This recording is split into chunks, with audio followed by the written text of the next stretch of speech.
Good morning. Welcome to education village. Last हमने respiration का कुछ टॉपिक पढ़ लिया था। आज हम बचा हुआ टॉपिक कवर करेंगे। तो आप सभी रेस्पिरेशन के बारे में तो जान ही चुके हैं कि जो रेस्पिरेशन है वो सिंपली जब हम ऑक्सीजन को इनहेल करते हैं तो वो हमारी सेल्स तक जाता है। जब वो सेल्स तक पहुंचता है तो वहाँ पर वो ऑक्सीजन क्या काम करता है, वो जो फूड कंपोनेंट्स आए थे उनको ब्रेक डाउन करके एनर्जी को रिलीज़ करना, ये सारा ही प्रोसेस क्या कहलाएगा? रेस्पिरेशन। ये मैंने आपको एक सिंपल लैंग्वेज में बताया। अब हम रेस्पिरेशन को बारे में और जानेंगे। अच्छा, आप सब लोग ये तो जानते ही हैं कि ऑर्गेनिज्म जो है वो अलग अलग जो हैबिटेट में पाए जाते हैं। हैबिटेट इन द सेंस कुछ पानी में मिलते हैं, कुछ टेरेस्ट्रियल मतलब ज़मीन पर पाए जाते हैं। तो उसके अकॉर्डिंगली उनके जो रेस्पिरेटरी ऑर्गन्स हैं वो भी अलग अलग हैं। जैसे कि हमारे पास लंग्स हैं और उनके पास गिल, पानी में रहने वाले के पास गिल्स होते हैं। क्या आपको ये भी पता है कि जो डिज़ोल्व्ड ऑक्सीजन है वो पानी में कम होती है और एयर में ज़्यादा होती है? अब जो कि जो एयर है वो पानी में कम है, तो वहाँ पर जो रेट और ब्रीदिंग है एक्वेटिक ऑर्गेनिज्म का वो ज़्यादा तेज़ होगा in comparison to the terrestrial organism.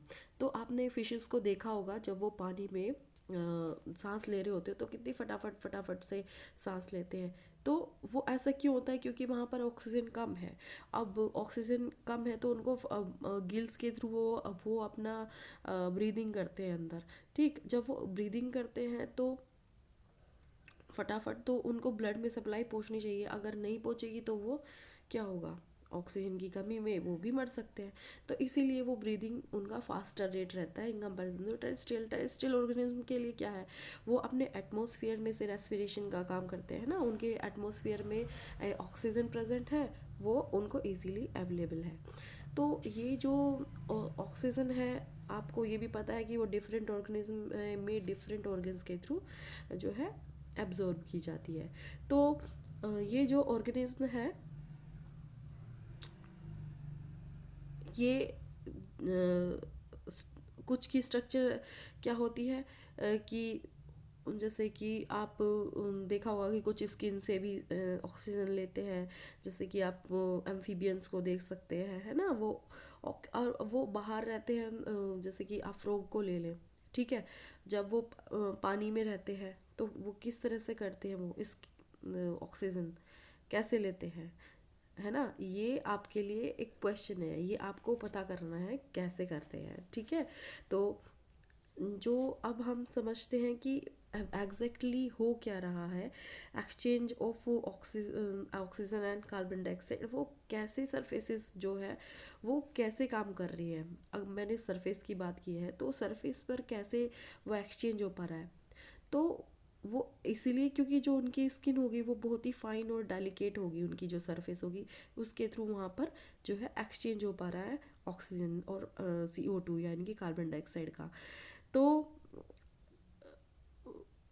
Surface को जो उनकी जो सरफेस है उसको जबकि वो डेलिकेट है तो उनके ऊपर कुछ ऐसी लेयर भी होगी जो उसको प्रोटेक्ट कर सके, है ना। तो ये सारी चीज़ें आपको बस ध्यान रखनी है। ये कुछ ज़्यादा डिटेल में नहीं जाएंगे हम, बस आपको हम हमारा मेन मुद्दा है जो है रेस्पिरेशन, हम उसके बारे में पढ़ेंगे।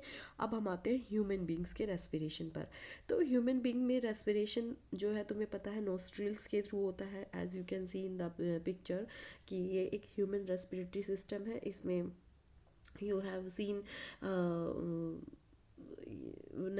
nasal passages है, mouth cavity, pharynx, लैरिंग्स, trachea, rings of cartilage, lungs, ribs, alveolar sac, bronchioles, bronchi and alveoli. These are all the structure of the respiratory system.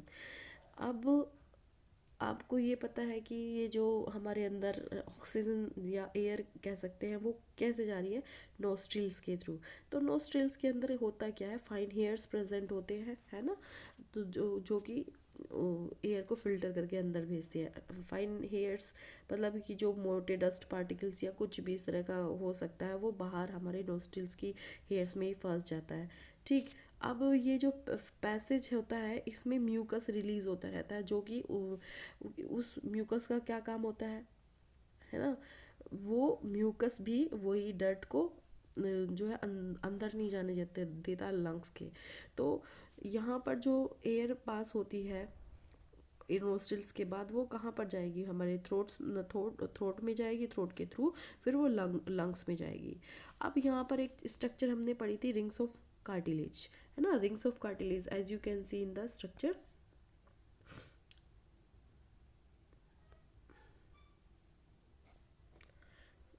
Yes,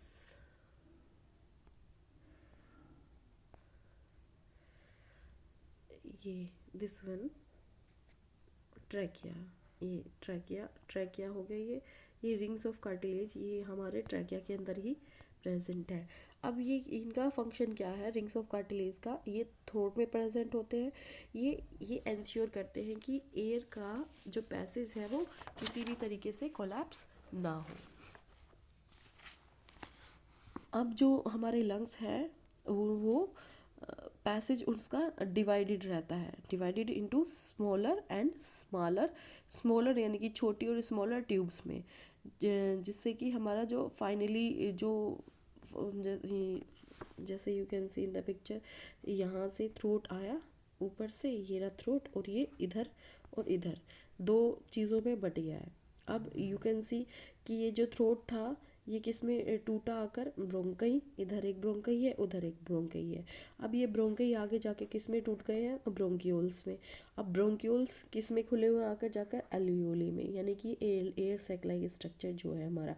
बस इसमें क्या है, आपको लेबलिंग पता होनी चाहिए कि सारी क्या है क्या नहीं है, ये आपको एक एक पॉइंट्स पता होना चाहिए। तो ये जो बैलून लाइक स्ट्रक्चर है जिसको हम एल्वियोली कहते हैं। अब इसका फंक्शन पूछा जाता है हमेशा, ये आपसे एमसीक्यू के फॉर्म में भी पूछा जा सकता है और आपसे क्वेश्चन के फॉर्म में भी पूछा जा सकता है। तो alveoli produce a surface where the exchange of gases takes place. ये एक सरफेस एरिया प्रोड्यूस करता है जहाँ पर ही गैसेस का एक्सचेंज होता है, CO2 और O2 का जो है एक्सचेंज होता है। ठीक है, मतलब हमारे ब्लड में ऑक्सीजन जाएगी और ब्लड से CO2 यानी कि कार्बन डाइऑक्साइड ले ली जाएगी। ठीक, अब ये जो हमारी एल्वियोली है, ऐसा होता कैसे है, एल्वियोली जो है उसके ऊपर क्या है, एक एक्सटेंसिव नेटवर्क होता है ब्लड वेजल्स का। ठीक, उन ब्लड वेजल्स आपको पता है क्योंकि ब्लड में ही कैरी करता है ऑक्सीजनेटेड एंड डीऑक्सीजनेटेड ब्लड, यानी कि ऑक्सीजन वाला और कार्बन डाइऑक्साइड वाला ब्लड। ठीक, अब वो आता है किसके पास, एल्वियोलीज के पास, वहाँ से ऑक्सीजन लेगा और CO2 उसको दे देगा। तो जैसे कि आपने देखा होगा कि जब आप ब्रीथ करते हैं तो आपका जो ब्रीथ करते हैं, जैसे अंदर इनहेल किया आपने, तो इनहेल करने पर जो आपकी रिब्स हैं वो लिफ्ट अप हो जाती हैं। रिब्स यानी कि जो ये आपकी ये हड्डियों का पिंजरा होता है, ये दिस वन, ये वाला, तो ये ऊपर की तरफ उठता है ना, ऊपर की तरफ उठता है ये।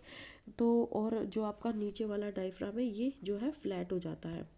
ठीक, अब जब ये फ्लैट ऐसा क्यों होता है, और जो चेस्ट कैविटी है वो लार्जर बन जाती है इसके कारण।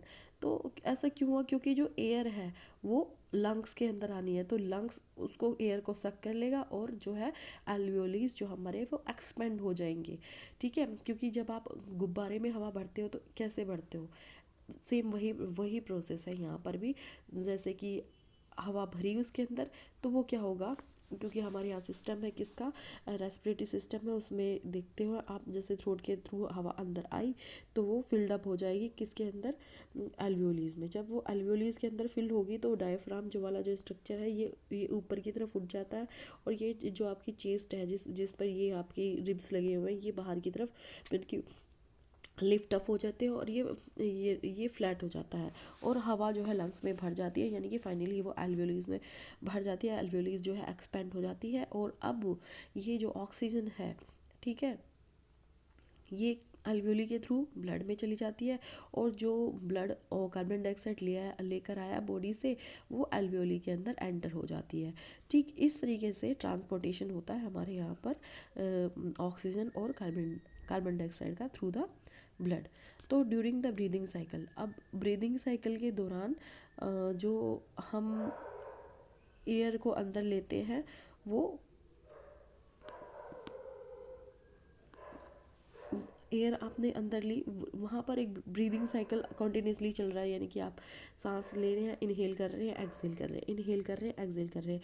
और ऐसा भी नहीं हो रहा है कि बीच में जो है हवा जो है कोलैप्स हो जा रही है या फिर कुछ हो रहा है, आपको पता भी नहीं चलता, आप इजीली इनहेल और एक्सहेल कर रहे हैं। तो ऐसा क्यों पॉसिबल हो रहा है? क्योंकि लंग्स में हमेशा एक रेजिडुअल वॉल्यूम एयर की प्रेजेंट रहती है। क्यों प्रेजेंट रहती है? उस सफिशिएंट टाइम के लिए जबकि ऑक्सीजन जो है एब्जॉर्ब होती है और कार्बन डाइऑक्साइड जो है रिलीज्ड होती है। अगर ऐसा ना हो, अगर वैक्यूम जनरेट हो जाएगा वहाँ, तो ये सारा प्रोसेस नहीं हो पाएगा। इसीलिए हमेशा एक रेजिडुअल वॉल्यूम में एयर प्रेजेंट होगी। क्यों? क्योंकि जो सफिशिएंट टाइम है, जितना टाइम में ऑक्सीजन जो है एब्जॉर्ब हो जाती है अंदर, यानी कि ब्लड के साथ अंदर चली जाती है और CO2 बाहर निकाल दी जाती है। तो इसीलिए ब्रीदिंग साइकिल में एक हमारा रेजिडुअल वॉल्यूम एयर प्रेजेंट होती है। अब थोड़ा बात कर लेते हैं इसके ऊपर, सॉरी, हाँ, बॉडी साइज। जब बॉडी साइज एनिमल्स का बड़ा हो, ठीक, और जब बॉडी साइज एनिमल्स का बड़ा हो जाए तो उस केस में क्या होगा? तो diffusion pressure alone can not take care of oxygen deliver to all parts of the body. तो डिफ्यूजन के प्रेशर के थ्रू हम उस बड़े ऑर्गेनिज्म के अंदर ऑक्सीजन की डिलीवरी हर एक पार्ट तक नहीं कर सकते। क्यों? Instead respiratory pigments take up oxygen from the air in the lungs and carry it to the tissues which are deficient in oxygen before releasing it. इसके बजाय हम कोई ऐसा रेस्पिरेटरी पिगमेंट जो है यूज़ करेंगे ऑक्सीजन को लिए, जो कि एयर से ऑक्सीजन लेकर लंग्स से, यानी कि वो कैरी करेगा हर एक टिश्यू तक जहाँ पर ऑक्सीजन नहीं है, और वहाँ पर उसको पहुँचा देगा। तो हर एक ऑर्गेनिज्म में इस तरह का कोई ना कोई पिगमेंट होता है। अब ह्यूमन बींग्स की बात कर लेते हैं। तो ह्यूमन बींग्स में उस पिगमेंट का नाम होता है हीमोग्लोबिन। ये आपको पता होना चाहिए कि ह्यूमन्स में कौन सा वो पिगमेंट है जो कि ऑक्सीजन को कैरी करता है। ये 1 नंबर का आपका सीधा सीधा क्वेश्चन है, ठीक है। तो this pigment is present in the red blood corpuscles, और ये पिगमेंट कहाँ प्रेजेंट होता है? रेड ब्लड कार्पेसल्स में, उसका नाम है हीमोग्लोबिन। 1 नंबर का क्वेश्चन हो गया ये आपका। तो carbon dioxide is more soluble in water than oxygen. Carbon dioxide जो है ज़्यादा सॉल्युबल होती है वाटर में ऑक्सीजन की कंपैरिजन में। तो क्या होगा जब ये कार्बन डाइऑक्साइड ज़्यादा सॉल्युबल है वाटर में देन ऑक्सीजन? तो ये mostly transported in the dissolve form of in our blood. ये डिजोल्व फॉर्म में ही हमारे ब्लड में आती है, ठीक है। ये अभी आपका बस इतना जानना ज़रूरी है। इसके आगे का प्रोसेस आपको अगली क्लासेस में पढ़ने के लिए मिलेगा।